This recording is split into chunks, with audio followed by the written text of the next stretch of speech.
conditions they'll need to make, but I'm just talking about the projects in the financial terms for a second. I'll talk about some other conditions in a second. The third group of projects would be the construction of the remainder of the Esplanade. So we did, remember, we had 38th to 43rd Street as the Con Ed Pier, 38th to 41st Street is the Con Ed Pier, 53rd to 60th is that northern portion, the ODR portion. The remainder we called, for lack of a better term, the UN portion. But it basically goes from 41st to 53rd. That's a big stretch of this thing that would substantially have to be built over the water, like the northern portion. And that would be what's called a Group 3 project. And there would be additional connections to the waterfront funded out of that. In some cases, the FDR Drive is a real impediment to actually getting to either an Esplanade or anything else on the water. So we would be looking to fund ways of getting over and under and around the FDR. And we would also be doing additional work at the Asser-Levy playground site, which means maybe some additional work on the site that was added to that park back in Group 1, and also possibly some other improvements to the existing park, because there's an existing park there.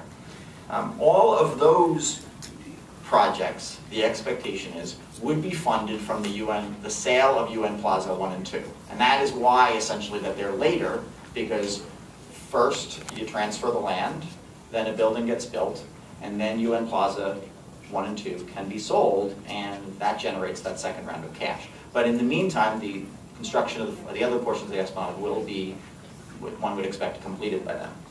Okay?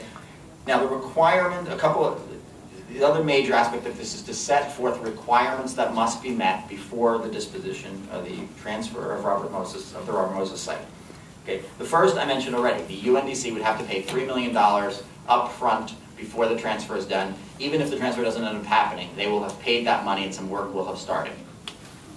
The second thing, and this is important, this project, the UN project, the building, the disposition of the land, would, before the transfer, the UNDC would have to come up with a comprehensive plan, community plan.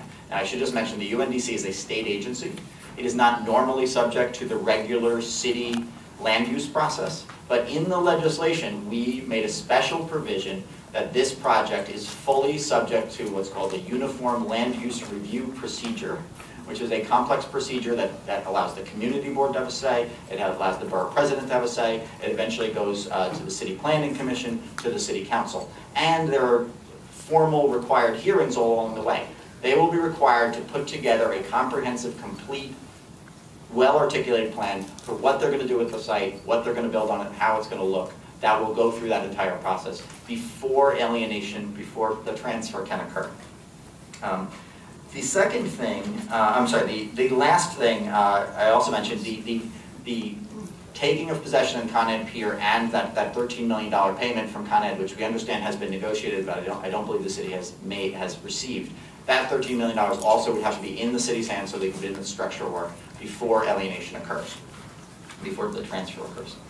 All right. Now the sale of UN, so that's the Robert Moses transaction basically. Those conditions have to be met. If they are met, and only if they are met, the city would be allowed to transfer the site to the UN, to UNDC, for the purpose of building a building for the use of the UN and only for the use of the UN. And the legislation specifies that. No private uses, no other uses. The second transaction is a little hard. If you thought that was complicated, hang on to your seats. The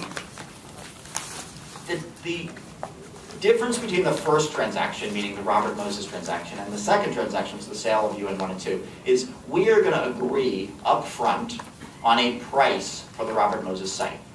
We think the number will be about $65 million of cash that will be paid for the community projects.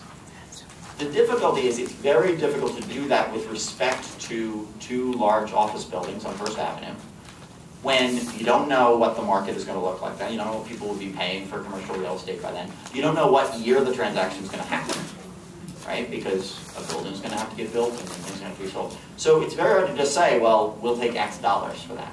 Okay, so we have set up a fairly, it's a complicated thing. If you bear with me, I think you'll understand it, but a fairly complicated way to figure out who gets the money from that transaction. Okay, so the first thing is basic goals of that transaction. There are two, and they're a little bit competing goals.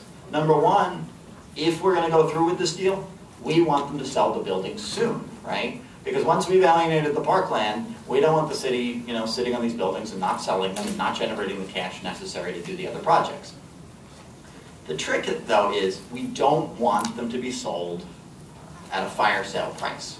If we're in a really depressed real estate market, the community and the city might be better off if we don't sell in that year and we wait until the next year when people are paying more for commercial real estate. So what we've set up is a process where the city will be required to put out a request for proposals, which is a formal request that people bid on a particular transaction. So basically, soon after the transfer of the Robert Moses site, the city will be required, and we'll set a deadline for this, they would be required to put out a request for proposals and get bids. If those bids are large enough to cover the cost of, I mentioned before, the break-even value, it's basically the value to the city of the rent they're taking in now, plus the projected cost of those Group 3 projects, so basically all of the remaining projects that we haven't already even funded out of the $65 million. If somebody offers that money, the city would be obligated to sell the buildings immediately for that price.